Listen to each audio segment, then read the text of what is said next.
You're listening to All Things 3D, where we talk about the world of fabricating, designing, and capturing in the third dimension.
Her world changed that day, and the Northman took him from her.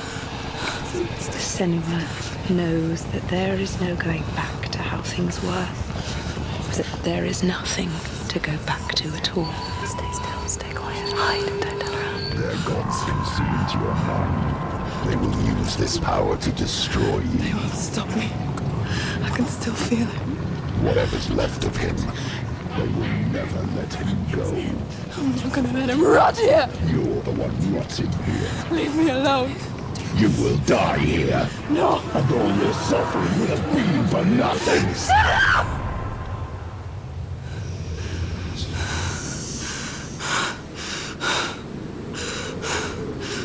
Senua. Dillion?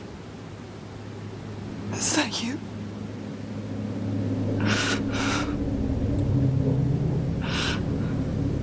I'll find you. I promise.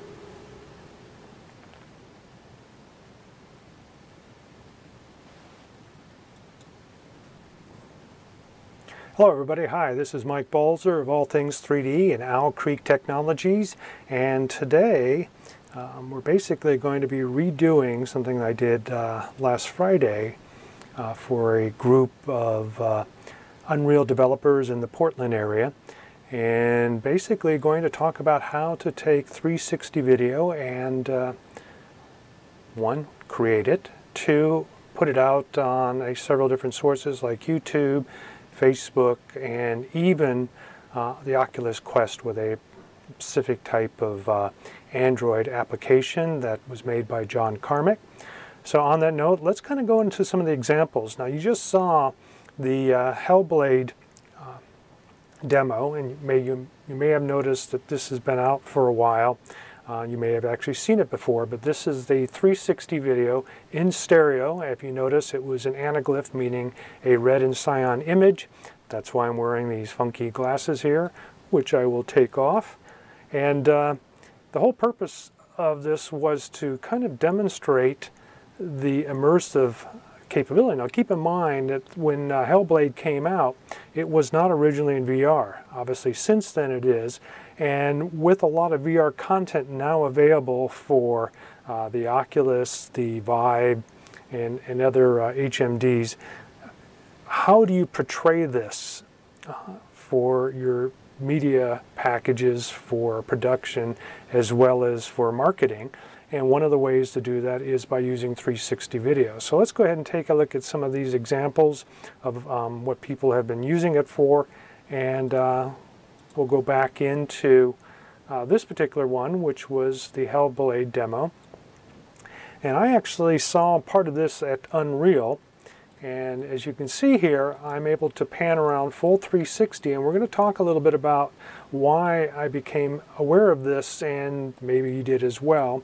There is a one of the first applications out there to be able to capture 360 in stereo was a product from a company called Kite and Lightning. And I don't say product because they basically offered it for free, or at least to us Unreal developers. So we're going to kind of go through a little bit later how to install that, and not necessarily go through all the steps in using it because there are plenty of tutorials out there.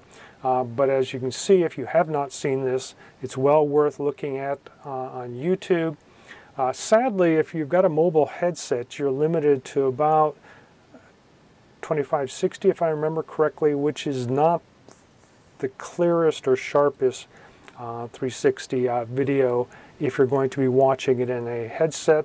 I have found that 8K is probably the best, but it also stresses the system and can frankly only be used on a desktop unless you download it, which you can do.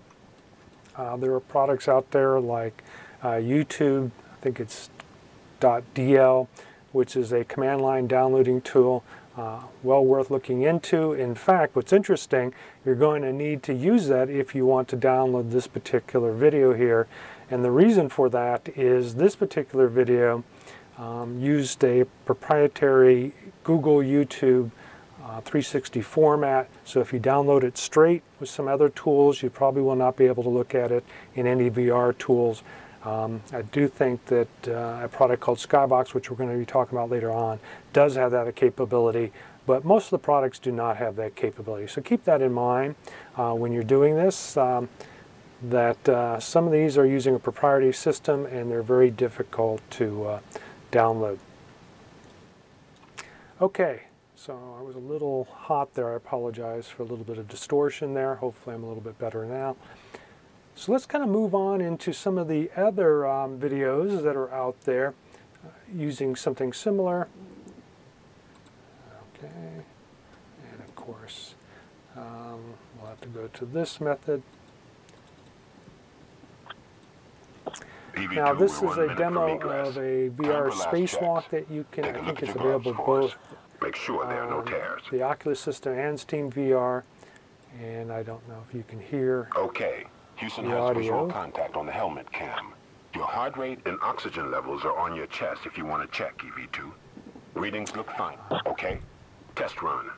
Let's see you secure your tether. Grab hold of that clip. Fix it onto the yellow hand. We're going to go ahead and bring that down so you can go ahead and listen to it on your own. All of these will be in the show notes, so if you want to go ahead and run through them, but this one is not done in stereo. It's just a standard 360, which is fine if you're going to be watching it on YouTube. But the cool thing is, if you've got any of the new Android TVs, I don't know if the Rokus do it, but if you've got a YouTube app, you can use your controller now to watch 360s on your big TV set. So this gives you a really good idea, and obviously it's very immersive because you can rotate around and see. Now this one, if you notice, is only the first or the front half, 180, and one of the reasons they do that is that it improves the bandwidth, and there's actually a Google mode that allows you to do this called Google 180, and we're going to talk about, and the tools to use it that really outperform standard 360 on a mobile device because one, it's only using half of it, or 180 degrees. So the same 2560 image looks much sharper because it's actually being derived from much higher resolution. Obviously what's going into it is going to improve it. I try to work with 8K, and in some cases that's not possible, and then you can basically downsize that to whatever you want. Okay, so let's move on to the next one. Let's see if this thing works now. Nope, we've already done that.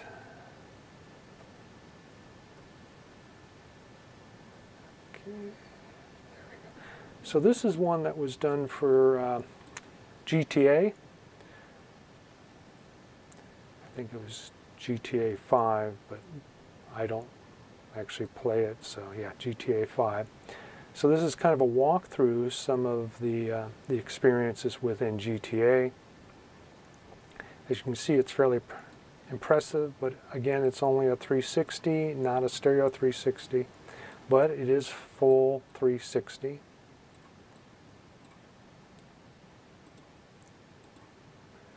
Here, driving, and again, 360.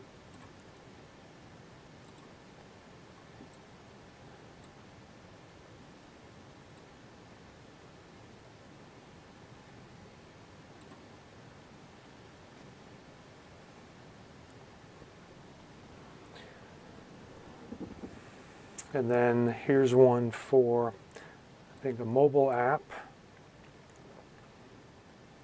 for the Darth Vader. And clearly you can see their marketing using 360. Now I found this one to be not as good as some of the others, but it's an example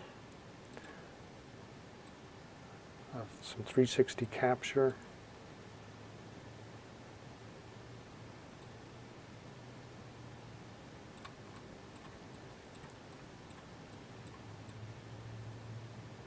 I find the distortion is a little more severe than some of the others.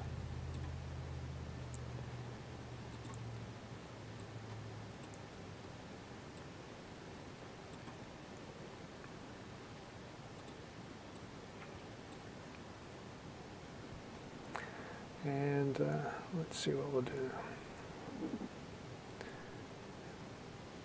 And this is one I've been working on that I call Hot Cocoa.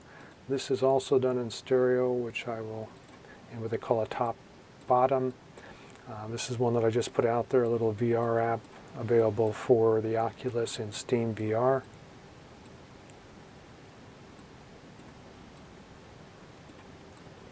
And I used a different technique in order to capture this, which we're going to go through step by step. And all of it is free, or I should say it's all within the Unreal Engine. It's no extra plugins, it's basically all built in, so we're going to go through that. And then using a shareware product called MPEG that a lot of them use because, one, it's fast, and there are a lot of command line scripts you can either get online, or you can just follow some of the tutorials that identify. And it does conversion, it does concatenating of multiple files, it allows you to merge video and audio. It's a pretty good tool, and probably a lot of you are using it already, but I really like it.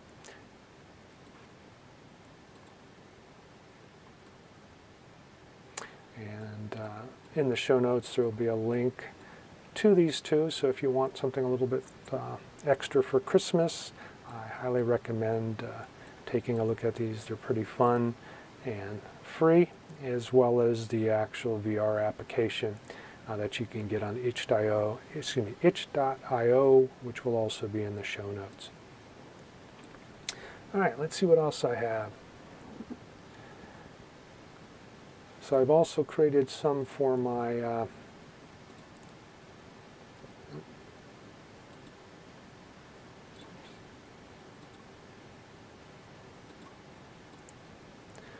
this is a static image that I created that was done in Premiere. Took the image and allowed me to pan around. We're not going to get into any real details, but again, notice that it's in basically shown in anaglyph format. But if you look at it in the headset, everything will appear three-dimensional. And this was done using Ansel. And Ansel is a pretty cool product. It's obviously only going to be available for NVIDIA video cards. But if you've got one, it's also free. There's some quirks that we're going to talk about a little bit later in using that. But as you can see, it creates a nice sharp image. And I think there's some audio along with it that you're probably listening to. I may have brought it down too much so that you can't hear it. But all these will be in the show notes, so if you want to look at them, let's take a look at this one. Some of these are done in what they call side by side. So like this one here.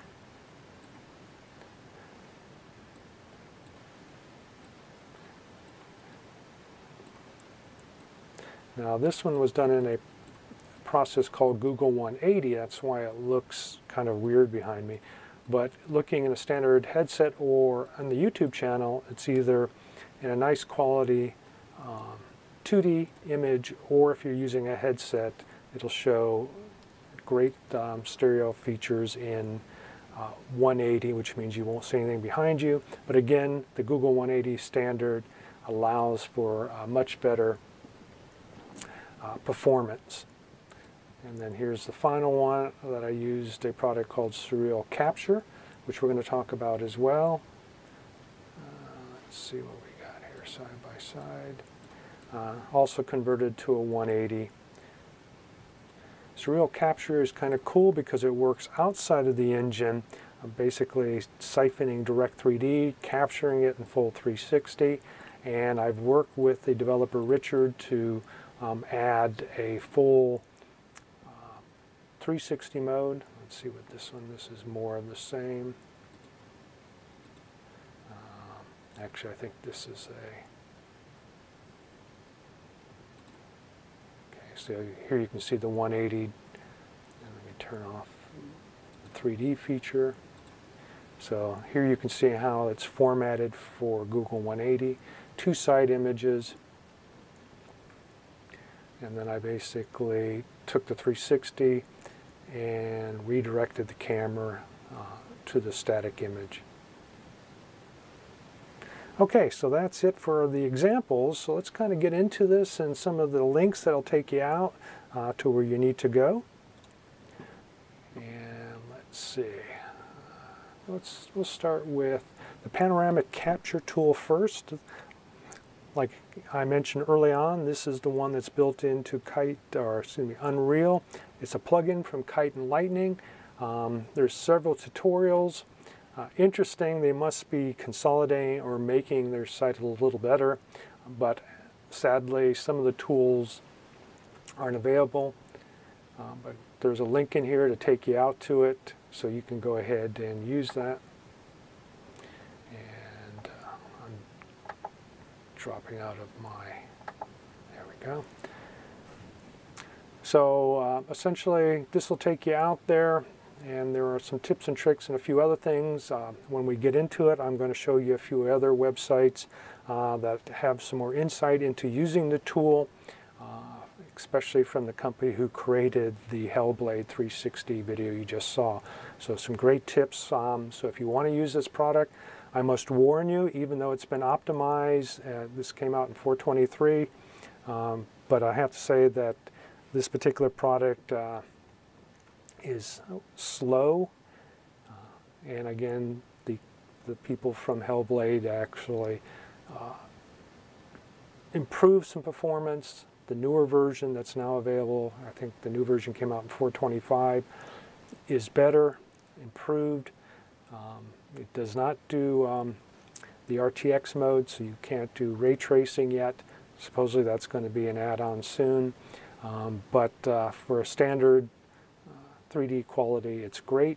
You can set it up to work along with Sequencer, but it is slow, so give yourself plenty of hours to get this off the road. If you want to do something quick and dirty, you can reduce the quality, but if you're going to take the time to create something to put on YouTube, what I would do is just do a few seconds to proof it in the lowest quality so you can get an idea of how everything looks, where your camera's positioned. One of the problems I had in Hot Coco's VR 360, it was a little bit above the table on the first shot, but it had already been done. It took about 3 hours using the tool that I use there, which is the standard Unreal Cube map, in a stereo projection, which we're going to go through the steps on how to do that. If I had used this tool behind me, it would have taken probably 8 to 10 hours. There were a lot of frames. It was a 7.5 minute video, and I think it's like close to 9,000 frames. So if Panoramic Capture takes about 10 seconds, you can do the math. 10 seconds per 8,000 frames, you're looking at 80,000 seconds. So you divide that for minutes. What is that, 60? What do we got? close to like that's a lot of hours. All right, so let's move on. Ansel, again, this is a plugin that you can enable in the Unreal Engine.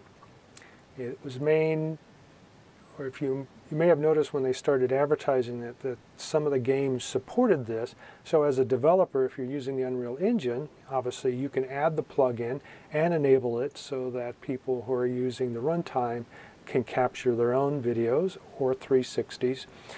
But it is a tool for static shots. If you want to do movies, there are some techniques that you can use. In fact, let's see.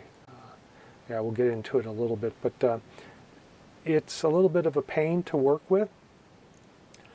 If you want to do it that way, one of the examples, the guy wants, I think, $10 to actually show how to use this particular tool, and with a script, essentially a key capturing script tool. And I think I had used it one time. It can be faster. There's some quirks to it, just like all of them. We'll talk about them a little bit, but there's a lot of information in that tutorial if you're willing to spend the 10 bucks for it on how to set it up. It does work. I think I used it on one of my Apollo 360s, and it does a good job. And then this is the product that I had just stumbled upon. I would have to say it's the fastest. When I first got it, it did have some problems. It didn't handle eye adaptation very well, or exposure, so the scenes always seemed extremely lit. Since then, he's added a feature that allows you to control exposure. When it originally came out, it would only do monoscopic 360s. It now does stereoscopic 360s. Keep in mind, just like the other products, you double the cubes that you're capturing, or using the cube, some type of process. It's going to slow it down. The cool thing is, if you have this at a low enough setting, resolution-wise, it's close to real time, if not real time. But if you start bumping up to the 8K limit on this thing, it will probably be about half real time, so make sure you compensate for that in your engine by using a time dilation feature or the slow-mo mode, so that you can reduce it so it stays in line with it. You're still probably going to have to fine-tune it using MPEG or Premiere, but it is probably the fastest way to capture, and it's actually a pretty good tool. And that one video that I showed you earlier, which again the link in, was a tool that I used to create it. Prior to him creating the stereo, literally I captured a left and right version using his standard monoscopic 360. Now he's corrected that using a Google variant, which by the way is also using Unreal. But this is a very fast tool. Problem is there is a cost to it. But at the end of the show, or in the show notes, there will be a link. Yeah, it's $89, but I have a link for you. It'll be at the end of the show notes that allows you to get a 15% off. He's allowed 10 licenses, so pretty much act quickly. I think there's an expiration date as well, but just kind of keep that in mind. You can contact him if he's already expired and see if he'll still honor it. So that still gives you a little bit off of it. But it's well worth the money if you want to be able to not only capture within the editor, but you can capture your actual runtime and other people's Unreal experiences. Okay, so let's move on to the scene capture cube. I have to assume that this is probably very similar to what's being done in order to capture reflections. But this is like a camera, and this camera can then be set up using basically a type of projection tool, which we're going to get into later. And you can use this up to 4K by 2K. It's a 2:1 ratio, 4096 by 2048. And so I wouldn't say it's quick and dirty, but it's fairly quick. At that particular capture rate, it does seem to bog the system down. What's nice about it is that you can synchronize your frame rate. and then use the sequencer and export it, which is what I did with Hot Cocoa. It took about 4 hours, so it's not fast if you're using the highest resolution, but you can do a lot of the things while you're looking at the sequencer, so it's easy to test and look at your actual video. Plus, since you're actually using the actual cameras, you can apply post effects to it and massage the way it looks, make it darker, brighter, and we'll kind of go on that a little bit later. And then some other tools to look at. This is the VR 5K player, which can be modified, but what's nice about this is that it was made specifically for the Quest as an app. So the performance is good, and you can go through and read about kind of the theory behind it. But you can download it. Here's your sample product. As you can see there, it was originally made for the Oculus Go, Samsung S7, and Gear VR, but you could also probably use it with the Quest. And it allows you to create 360 videos, optimized for whatever the resolution is of the headset you're working with. And it uses a technique that not only allows you to import the video, but also 360 audio. Same thing can be done in YouTube and Facebook, but this creates a specific app for it, which makes it run and perform better than some of the off-the-shelf 360 players out there. More importantly, for the mobile market, there is no stuttering. The videos are high quality, or at least rendered at the quality of your actual VR resolution. And I've done it already, and it does look very good. A lot of steps involved with it, but it does work and does allow you to create little apps. This could also be a very good way if you want to create 360 apps that are part of a library that people can download for subscription costs, so you could monetize it probably a little bit better, which is probably what I'm going to do. But again, it allows you high quality 360 in stereo, giving you a full vibrant 360 experience. Obviously you can't move around in it, but it is a good way to capture something like a lot of these animated videos that are out there that are done in 360, fully immersive, like the Henry 5K clip, which I guess is added to this so you can actually see it when you download the 5K player. But again, this is not a player per se, it is an APK that you put your own video into, and then you upload it, either sideload it, or if you've got an Oculus development license, you could probably install it in the store. Oculus is very picky about its Quest applications, so highly unlikely, so you'll probably have to use some other source in order to do so. All right, some other tools. Spatial Media Meta Injector version 2.1. If you want to upload 360 video, highly recommend you download this. This will be in the show notes. Essentially what it does is it takes your video, adds the metadata for YouTube so that it knows either if it's a 360, if it's a 360 side by side, or above or below, or over and under, stereo video. And if you're using AmbiX, you can actually enable that. And AmbiX, if you're not familiar with that, is the audio file that allows surround sound capability that works with your head. So if you move your head, the sound moves with it. Kind of cool, but it takes a lot of work to do this. I'm hoping that Unreal will add a, I don't think they have it yet, an AmbiX capture capability. Right now they capture stereo, it's still experimental, but it does capture the occlusion and its stereo positioning from the positioning of your head at a fixed point. But if you move your head in a 360 video, it does not change with it. So it's great for 2D videos and will capture it. So hopefully I'll make some suggestions that they make an AmbiX capture capability, and then you can take that file and import it with FFmpeg, then use the metadata injector and be able to upload it. Facebook also seems to work with these files as well. So if you do it for YouTube, you can upload them to Facebook as well. Here's another tool. It's called VR180 Creator, which is basically only the 180 degrees in front of you. So you basically drop in a 360 file and it will convert it and add the metadata tags so that when you upload it to YouTube, it's specifically created for 180 format. And as you can see here, it's available on 3 different platforms.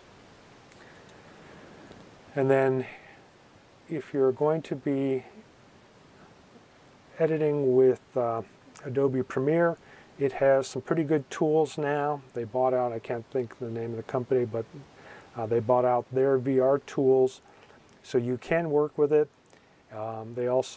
You can do ambisonic audio now, so you can capture that, bring in a file, and it will work with that, and then you can modify its positioning in space. I find that the tool that Facebook has, which is the Spatial audio program, to be a better program, only because I think it does a better job of finding where it's at. And there's some information here. And then in conjunction with that, you might want to get yourself a copy of Reaper. It's a shareware type program. I don't know what they charge for it, but if you want to try it out, it's a free trial, and then it's a kind of a nagware where it'll tell you, hey, you haven't purchased it yet, but it's not that much. Let's see what it costs. Yeah, $60, and then $225 for a commercial license. So a really nice little program if you want to go ahead and try that. And then, and the reason, sorry, kind of moved on, you want to get something like Reaper. It's a multi-channel audio, and it will put it in the proper format that you can use in the Spatial Workstation. And that's the real reason. If you've got multiple channels, you're going to need something that can handle it. Okay, to play them, my favorite player is Pot Player for the desktop. It plays 360s. It doesn't handle, does side-by-side as well as over and under, and it uses anaglyph, actually uses multiple different versions. In fact, if you've got one of those older NVIDIA monitors that has the switching LCD panels to give you 3D, it'll work with that. So highly support it. Why? Because it's free. It's, I think, the best video player out there. Okay, so that's about it. So let's kind of get into the next steps, which is how to actually do some of this stuff. So for the capture tool, which, like I said, was the first one created, and how we're going to do this, I think I'll bring up an example here.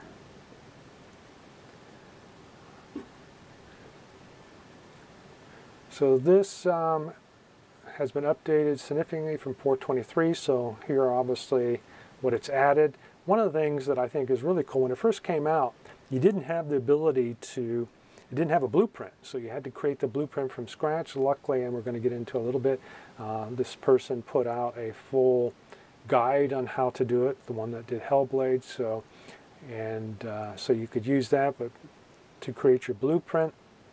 They also, let's see, I don't know if it adds it now.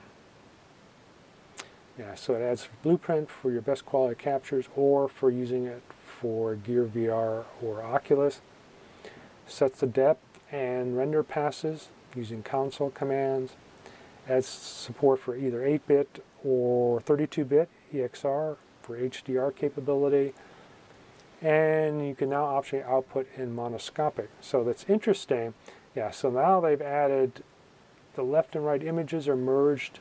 This was not available when it was out in 4.23, so now if you have stereoscopic, it will create the up, over and under, or top and bottom, or above, below. There's multiple ways they say it. But essentially it will do this automatically for. The key thing about this, and if you're going to use the Ansel tool, it creates a bunch of PNG files. and the PNG files take a lot of space. So make sure you've got a hard drive specifically for this. I recommend an SSD or something fast so that it'll export it to it quickly, especially if you start adding files for different buffers like AO, metallic, and so forth. So you can literally take a bunch of these and create layers that can be used in some type of compositor. So it's really nice what they've done it, but as mentioned, as it says here, ray tracing will be addressed in the future. I don't think it has been addressed in 426 yet. So here are your steps. So we're going to jump back into my desktop so that you can see this. I had already loaded it. So let's go to our content and find the folder. Where are we?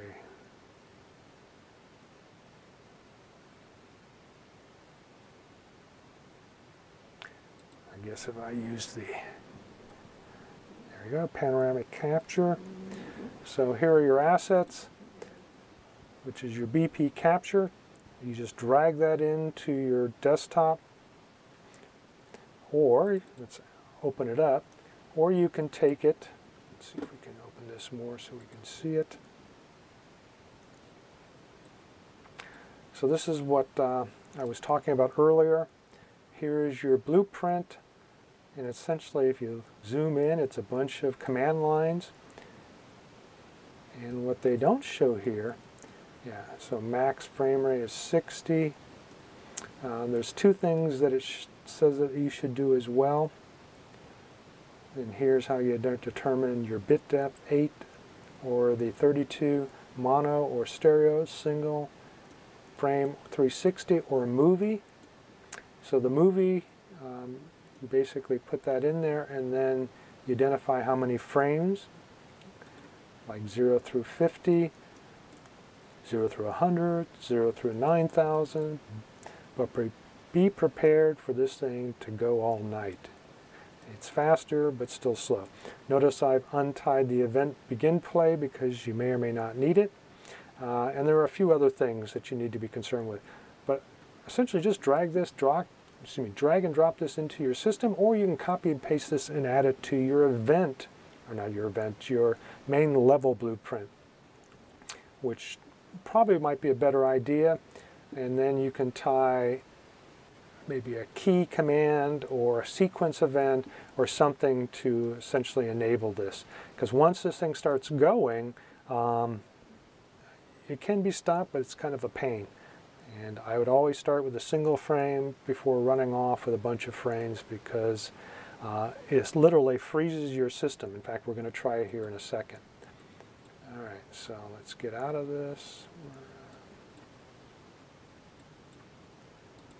And then we should be able to find a BP here, unless I deleted it. No, is this it? Yes.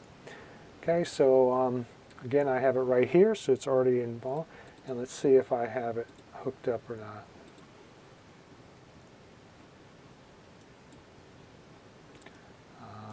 Maybe not. Yep, that's for something else. Okay, so maybe I didn't put it in. All right, so let's go ahead and put it in. There it is. So now, once it's installed, if I want it to work as soon as I launch, let's go ahead and open it. Tie the event. Okay. Like that. Save it. Close it. Alright, so let's go ahead and just get out of it. Reposition this wherever you want. Hit play. And whatever your camera is that it's active. Okay. Alright, so it's now capturing.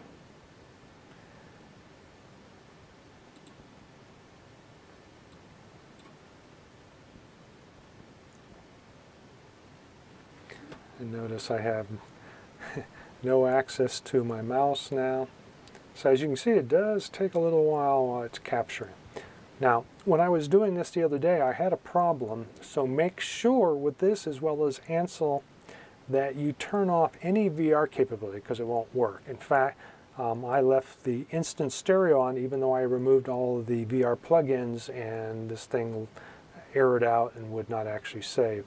All right, let's see if we can get out of it. Yeah, so notice I'm still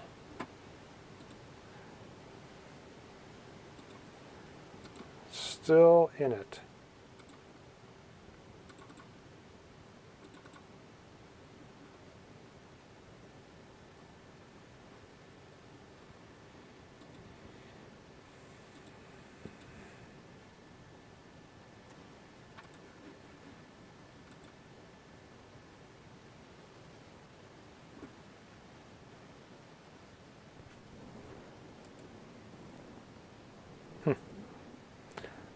Normally it doesn't take that long.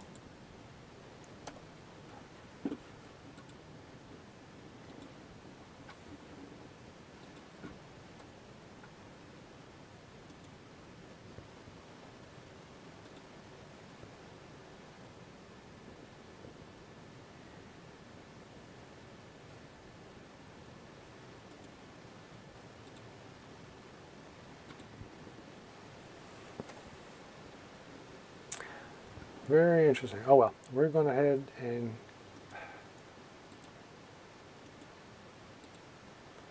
get out of this, and then we'll come back into it. Not to waste any more time. Unsure what's going on with it right now. But clearly it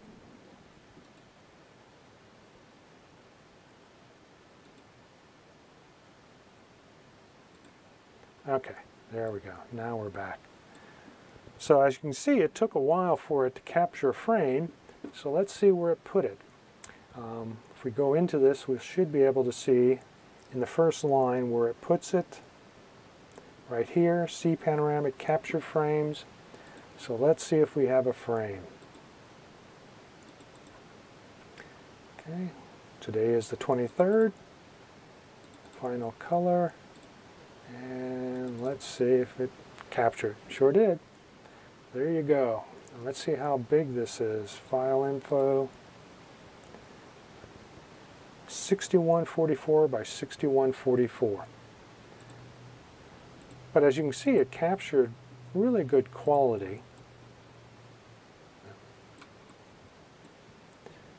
But how will this look like in 360? So here's a little neat trick that I use. If you want to view a static image without having an actual static image player, you can open this.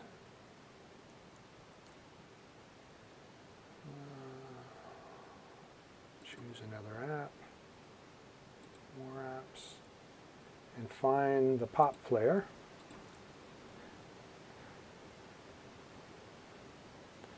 And now it'll just continuously play this static image.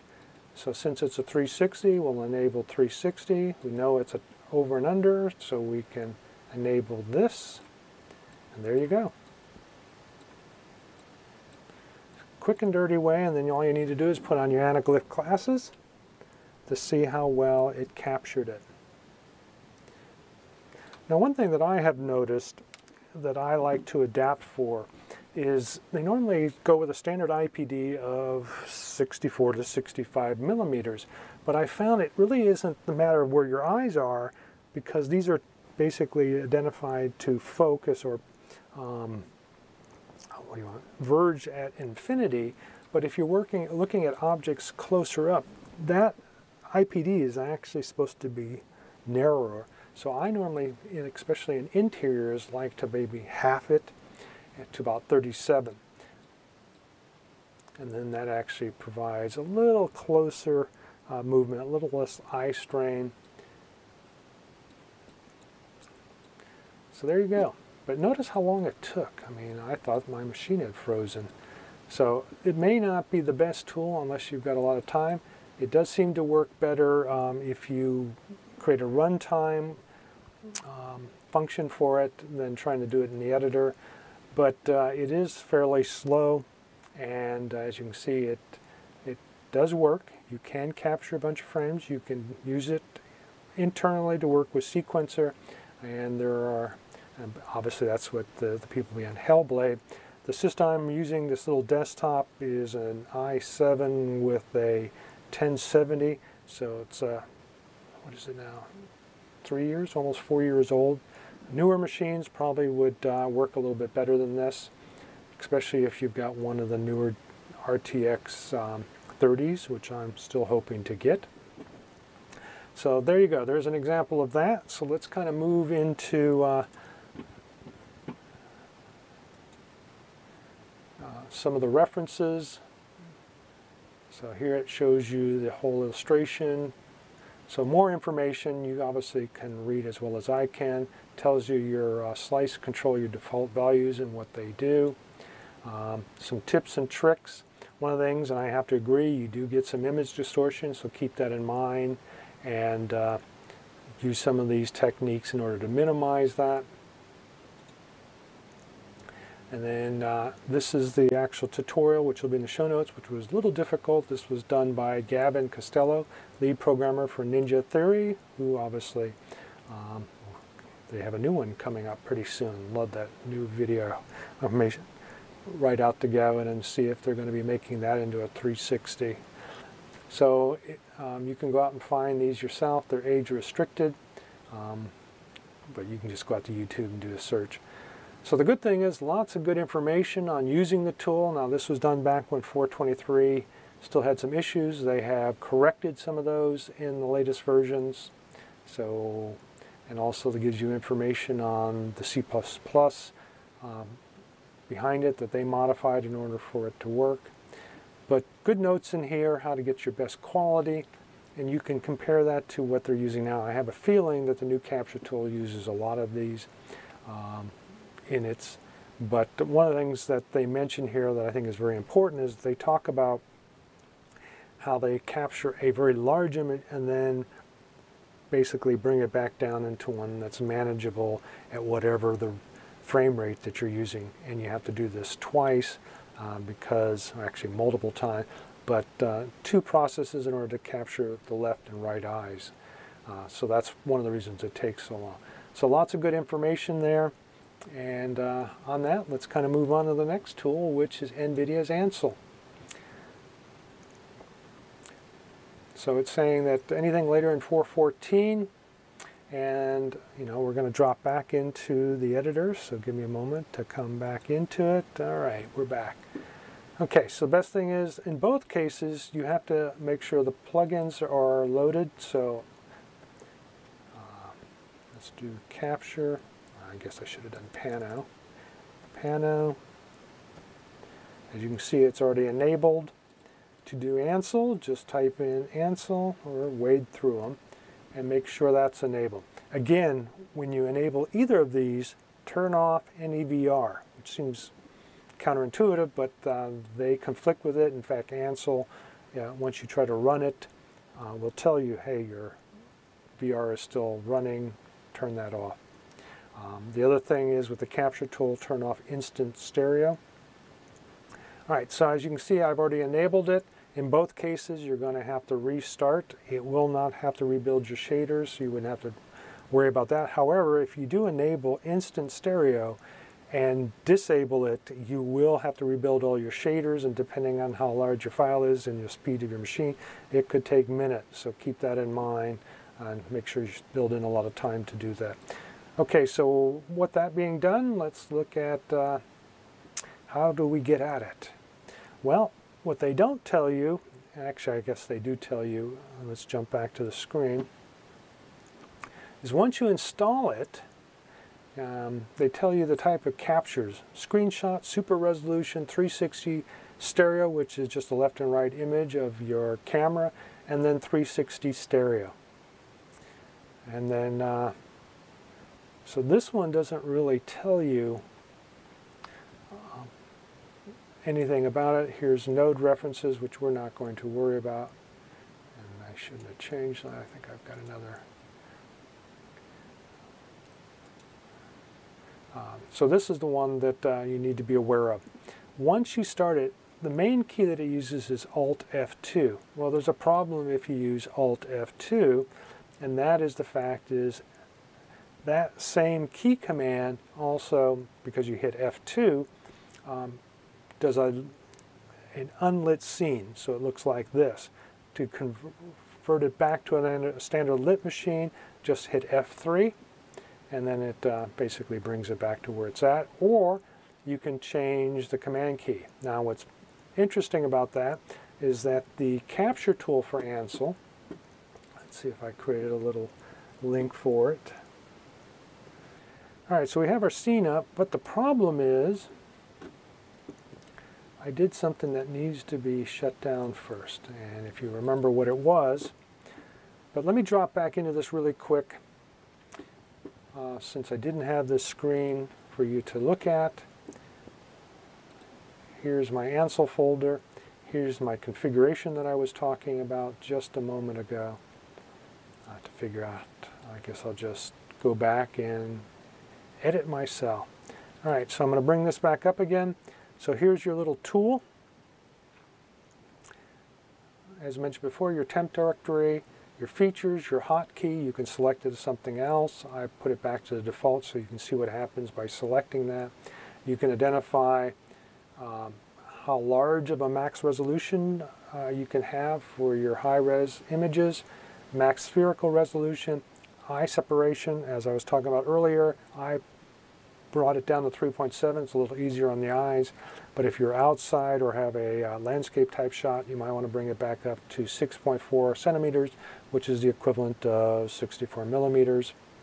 And then the other feature is make sure you have the Ansel status enabled, and then hit save. Alright, but what did I forget? So if you remember, I still had this BP capture tool installed. Well, I don't need that. I'm going to delete it because the problem with is that it was set up to begin at whenever you start it. So it immediately captured a frame when I started the external, which is not what we wanted. So let's go ahead and redo this without it. Save it.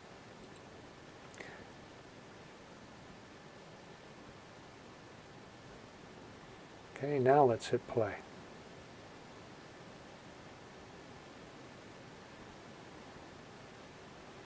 Okay, give it time to come up.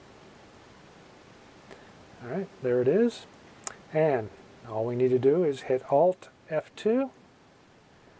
Again, remember it went into an unlit mode. Hit F3 again to go back into your lit mode. And on the left-hand side, you have the actual Ansel menu system. And I can now move my mouse around so I can reposition the camera so I can take images by just pressing the snap button.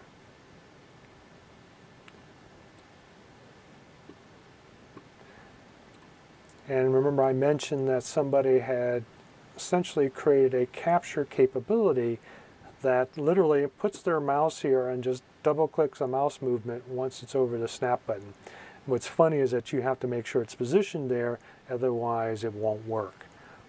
So it's kind of rinky-dink, but it works and it's pretty fast. And you could probably do it with any capture tool. You can use your WASD keys to move forward and back. And it is not limited to the boundaries of your, actually it is. Never mind. So I thought you could, but it does appear that it's only as good as your collision. So you can rotate by your mouse and then WASD to move around. So that gives you some control once you are outside of the particular environment of the editor to move your camera around some more. And right now I'm set up to do screenshots, which is basically the resolution of the screen. But I can then go to the super resolution. Here it's at 3840 by 2160, or twice that, so I can hit snap. And notice what it does. It captures different portions of a larger screen. I don't know if you saw that really. It was pretty quick. And then I can enhance this, which improves a little bit better blending. And then I could also save it as an HDR, which is an EXR file. Notice it takes a little bit longer. And it dumps these, and we're going to go back and take a look at where those are at in a moment. But so that is the super resolution. Now we can go to 360, and again we can modify this. It's a slider, so it's really difficult to, let's say if you wanted to start at 4096, it works well, but you kind of have to really, so the max is 8192, so if you wanted to go to something in between, like make it specifically for a particular headset, you have to be very careful and really fine-tune that. Right now we're just going to do a 4096 and hit snap. And you can see it's capturing different frames, and then it will basically put all those together to create the full equirectangular. And this is monoscopic, but we could go to the next setting. Let's jump that. The last setting, which is 360 stereo, which captures an over and under at 4096 by 4096. Again, notice how long it takes. Some people have suggested that if you make your screen smaller, that will improve the performance of that, or obviously if you throw a faster video card at it, since it is GPU controlled. Let's go back one step. This is the stereo, which is the left-right, side by side. Again, it's only at the screen, and I think it's only at JPEG or JPEG. I wish they would change that. Oh wait, I guess we could do EXR or RAW, but let's take that off, and then let's do, yeah, notice it's only a JPEG. But you can convert an EXR in Photoshop or some other tool into a PNG or something like that, and modify the dynamic range too. So at least they still left that. So these are great for static. As mentioned, and let me jump back to it, you can buy this little tutorial or figure it out for yourself. I think the guy wants $15 for it now, but this tells you how to do it. Now, what's interesting is that he says that the latest version breaks Ansel support in Unreal Engine. I think it's because it doesn't support the Ansel directory, but I think if you put it in there, it will work as we're using it right now. So this gives you some instructions, but keep in mind you also need to get a shareware key macro tool to work with it.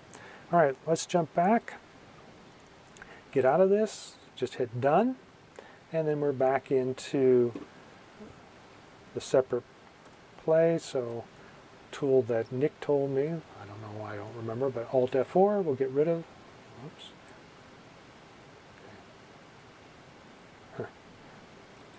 Yeah, I guess that doesn't actually work. All right, so we'll get rid of it, close the window. All right, we're back in our editor, so we've talked about the capture tool and the Ansel tool. To find your directory, let's minimize this, open up our File Explorer, and let's see where we put it. I think it's, I put it in D. If I remember correctly, it was a temp folder, and there they are. So I have multiple folders. So if we look at the stereo, well, actually I didn't put it in there, did I?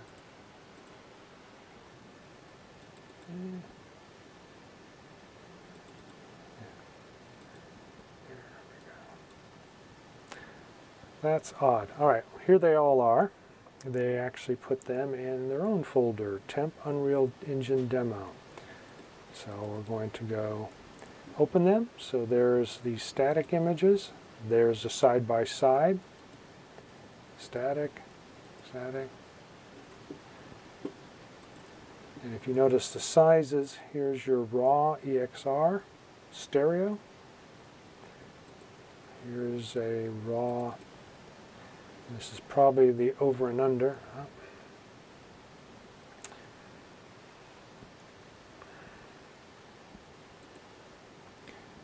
Let's see what we got here.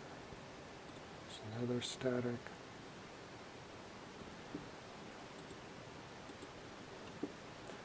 Okay, so here's your over and under as a JPEG.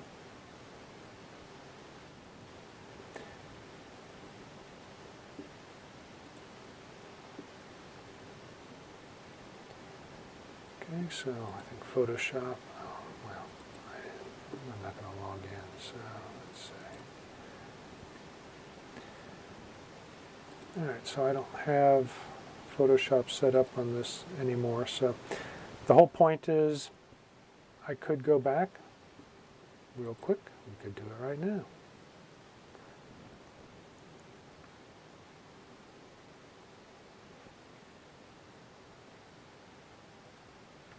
Okay, so hit Alt F4, oops, I'm sorry, Alt F2, F3, make sure HDR is not turned on, go back to 360 stereo.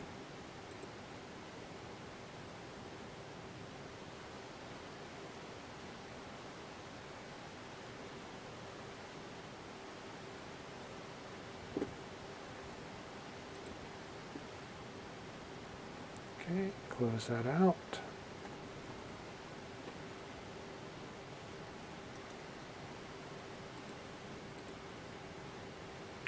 that out.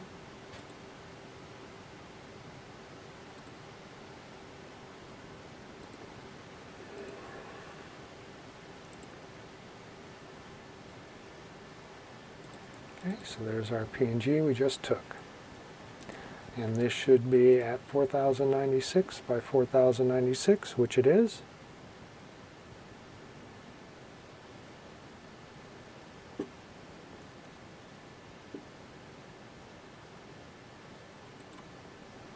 Okay, so that's about it, about Ansel. So let's get into something that I had just discovered, which is really kind of fun. Go back to nothing.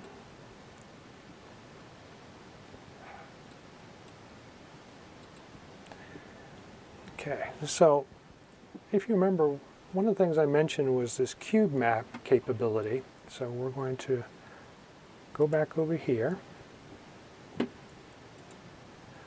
and take a look at this cube render target. Now, this cube render target goes way back. Notice these are in 2015. They were talking about how to use these tools in order to capture stuff.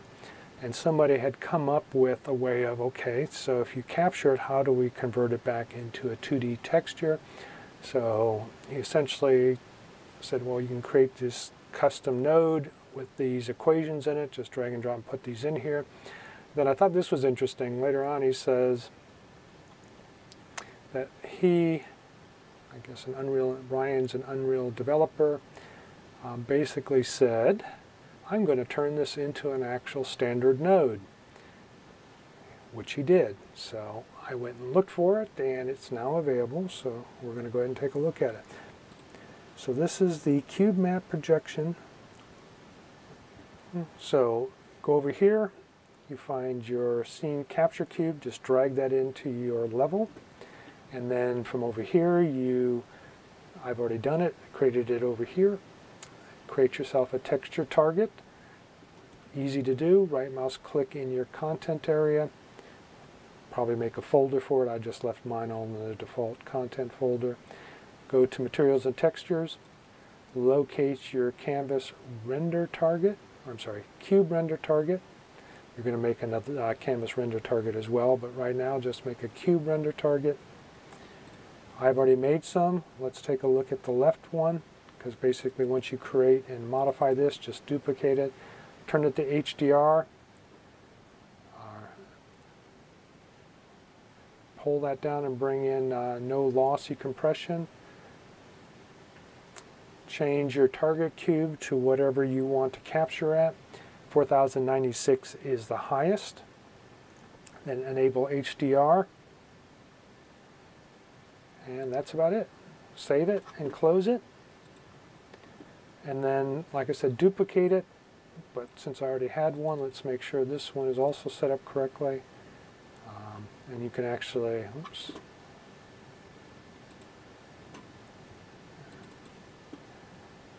So change this to HDR, compress with no alpha. Change this no lossy compression. Leave that on 1024. Save. Close. And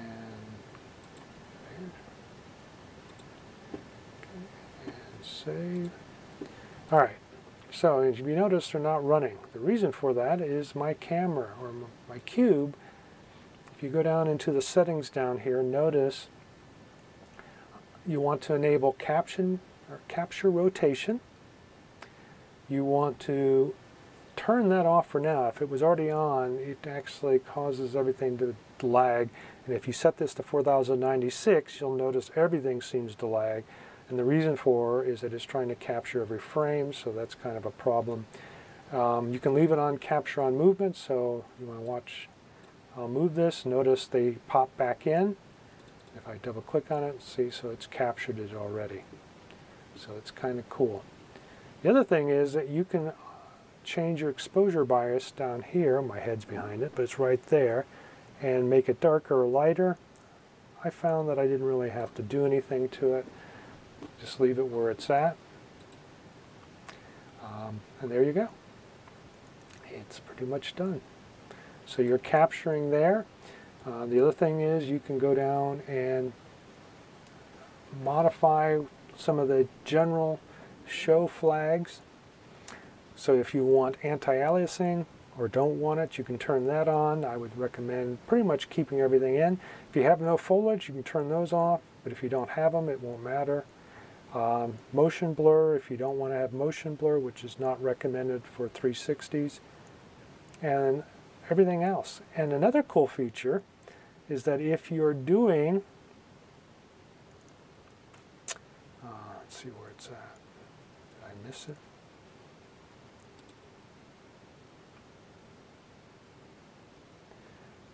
Maybe it's up a little bit higher. You can now, yep, if you're using ray tracing, you can now capture ray tracing. So this tool, other than the Ansel, which the newest Ansel also supports ray tracing, is the only way you can capture your ray tracing capability, other than this other tool we're going to talk about in a moment. So go ahead and enable that if you're doing ray tracing. And then, here's another cool feature. If you want to do stereo, that's why I created a left and right. You put a left and right in here. If you're not doing left and right, just do none and just leave one in the top one here. And there you go. And then basically create a 2D texture. You don't have to do anything other than create it and drag that into there. So just right mouse, textures, and where is it? Render target right here. Just create one of those and then just drag that in. And don't have to do anything here, just leave everything the way it is. It doesn't seem to affect the resolution on these two cube maps. It's just probably for placeholding. And then IPD, if you're doing same thing as before, modify this. I'm going to make it 3.7 for your interpupillary distance. Again, it's in centimeters. And that's about it. Once that's all set up, we're going to jump to my other screen on my other machine because I've completed it there. You want to create a projection. So you create a, I guess I'll close that and then come back into it. So you want to create a blueprint. So if you don't know how to create blueprints, basically create a blueprint class, click actor, and then that's about it. And then you can populate it. I'm going to save some time and actually go right into it. So you bring in items under the default scene shoot, a camera, and a plane. That's it. Go to your viewport, align them, And this is actually pretty easy. Let's do this. You put your camera. I have location 31. What I wanted to do is be out in front of the default scene shoot, because if you don't, the sphere seems to show up in it. And then change your orthographic. But that's important because you keep this in mind. If you push this out in front of it, you may be too far forward, and there are ways to actually look at that as well.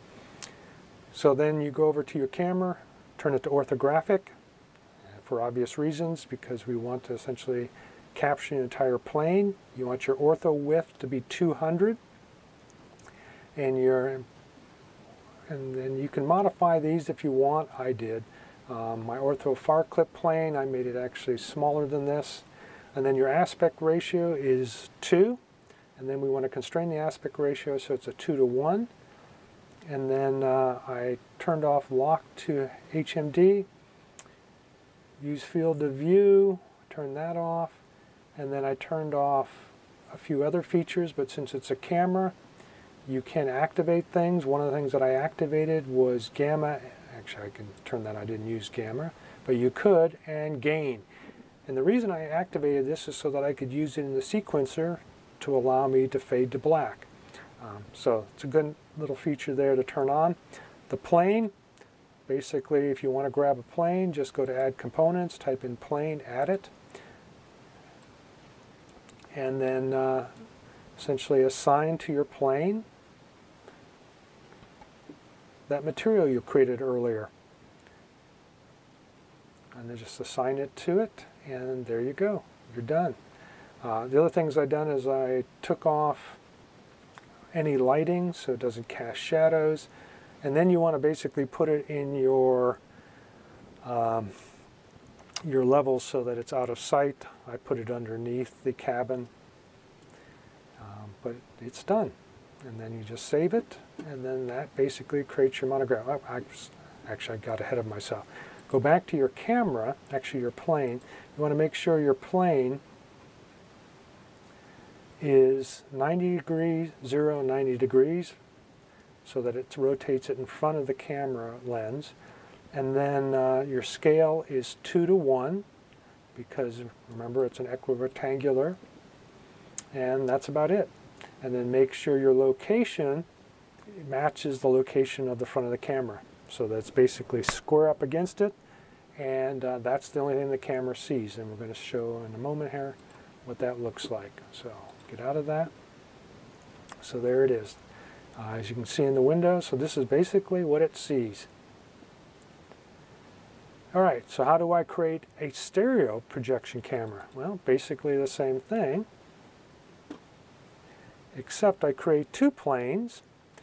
One plane that supports the left projection cube, and then the right plane, the left material based upon the left projection cube, and then a right plane that I basically duplicated that material. And I created instances for both because I wanted a parameter multiplier. So I just basically put two of the instances in here, one for the left eye, one for the right. Put one essentially 100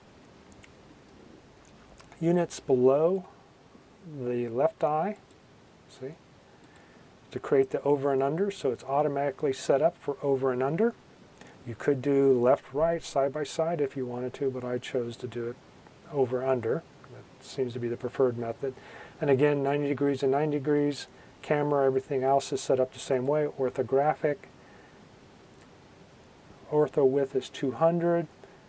Aspect ratio is now different. We want the aspect ratio to be 1:1 because with the left plane and the right plane, actually let's go do this. It is now a 1:1 ratio, not a 2:1 ratio. Okay, and same thing, make sure that they're flat up against each other, and again I put it 31 units in front of the default scene route. Okay, so that's it. And by clicking on this one, you can see what it looks like. And that's what the camera picks up. So once this is done, you have your BPs can now be used in your, well, where's it at? Your cinematic, so we can bring one up. And I just basically put in the projection camera that I wanted to use, my projection stereo camera, and then I put in the positioning. Also, remember I told you I was using gain. I pushed up the gain a little bit. And then I also brought the gain down to 0 when I wanted to do a fade to black. And then I also had some transforms for my location as well as yaw. In fact, I have a little problem because I changed the yaw on some of these, so the camera moves, which is kind of a no-no in 360s, but it's not too bad. And that's it. Then you get it started by going over to your render, and you can just do a standard video sequence AVI, or if you have the Apple ProRes encoder enabled, you can go ahead and use that one. And then just click on it. Whoops. And then here I use no audio, but you could actually capture the audio, and as mentioned earlier, it will capture it in stereo based upon its position, so you'll get amplitude variations, but if you move your head, it will not change that, so that, you know, could be a problem. If you want to do it true to full 360, you would take your standard channels out of here and then put them into a mixer like Reaper and use the tool from Facebook in order to capture it properly. But obviously it's a few more steps. I hope that Unreal supports it. Here I use the 422 proxy at HD Record 709, and basically everything else is the same. Gave it a few frames of warm-up and then let it go. And it says my end frame is 13, so it captures 13,000 frames. It takes about 1 second to 2 seconds per frame, so that's still a lot of time. Actually, obviously more than that. It took about 3 to 4 hours to capture that. So that's about 7-8 minutes, and it took longer than that to capture it. So again, it's not real time, but again, it's because I was trying to capture it 4096 by 4096. Not the best quality if you're wanting to set this up to be used in YouTube. You can actually go all the way up to 8192, but obviously 4096 is the best you can do with this. It's pretty fast, but the fastest tool that I have is the Surreal Capture. So we're going to go into that in a little bit. So let me get out of this. So as mentioned, the capture tool is outside of the system. So what we need to do with that is basically install it. And it only seems to work on one machine at a time, so keep that in mind. It seems to need administrative controls. And then you've got your general settings. Your Surreal Capture, you can determine if you want 360 video, stereoscopic side by side, and then stereoscopic 360. What tool do you want to use to actually capture? Here I use the / key, and then what directory, and this does seem to work, that you want to store the files in, and then what's the video you want to capture at, and you can modify this and put your own, and then the best video quality. And then how many video frames do you want? There's a couple of features, you'll see it later on. Make sure that your frame rate is locked in. I suggest 30 frames per second, but you could go higher than that. Keep in mind, as this video resolution gets higher, especially in the stereoscopic, it is not real time anymore. It's slower than real time. And so keep that in mind. Some of the post-process effects that they now is you can disable incompatible post-process effect or leave them on. I leave them on because if you want like lens flare, things like that, if you turn that off, they won't show up. Same thing with, what else is there? I can't think of it. And then here's an important feature that I've asked for him to add, and that's enable gamma. This is a linear, so it's more of an exposure control, and it appears to be set as 1 being 0 and 2.1 being higher. So If you set it to 1, your screen is basically going to be black, or at least that happened for me. So I set mine for 2.1 to give you a fairly good result. And then finally, the stereoscopic he also just added. So I now have control over the interpupillary distance. This is in millimeters. And again, because I'm indoors, I changed it to 37. And that's it. Once it's set up, just minimize it. And then one other thing. It determined, if you go back to general, notice that it said it detected no compatible running UE4 engine. So I don't, yeah, and even though I have one running here, let's see what happens. I will save this and bring this up.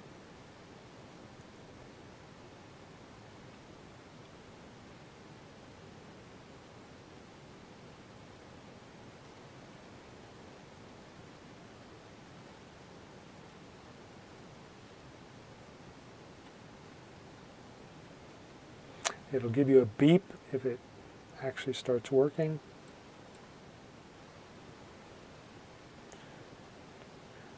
But I've done so much to mess everything up, it may not even work. Great. There we go. All right, so let me go into Windows.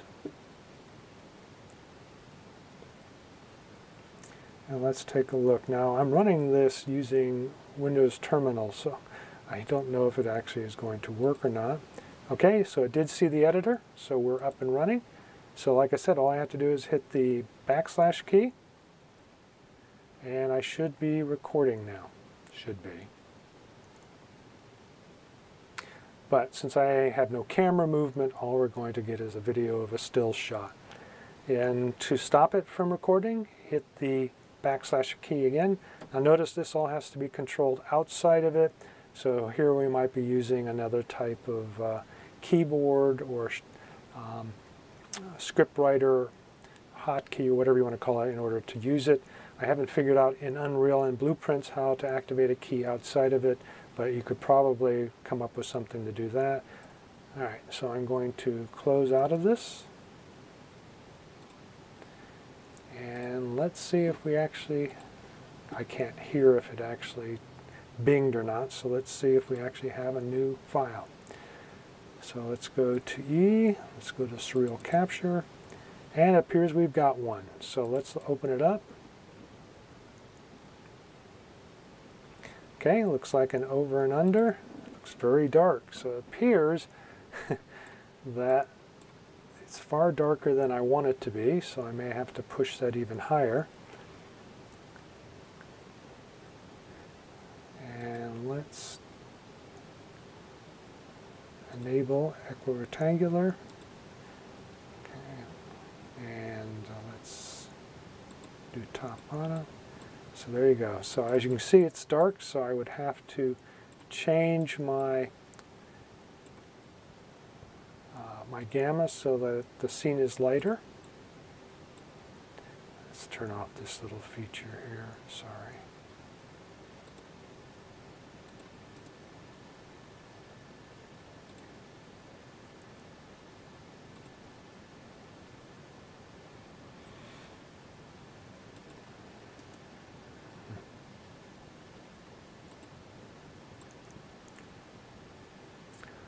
So there you go. So of all the methods that I've mentioned, this is the fastest performing. It is done outside the engine, so you could create an executable and run that. You'll have to figure a way to control it. One of the things that he recommended, which I agree, is when you set this up, make sure you give yourself a keyboard command to start the sequencer, because it takes about 10 seconds for it to detect it and realize that this particular Unreal runtime is running before you can capture. So have something that'll either delays it for 10 seconds or a keyboard command before starting your sequence. And then just capture away. The other problem is, as you get higher in resolution, it does not capture in real time anymore. And so what happens is you'll have to basically time dilate your Unreal. I created a little routine. Actually, I think I can show that here. So let me get out of this.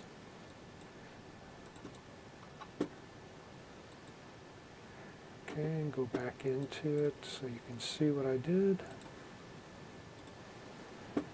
So I'll bring up the level blueprint.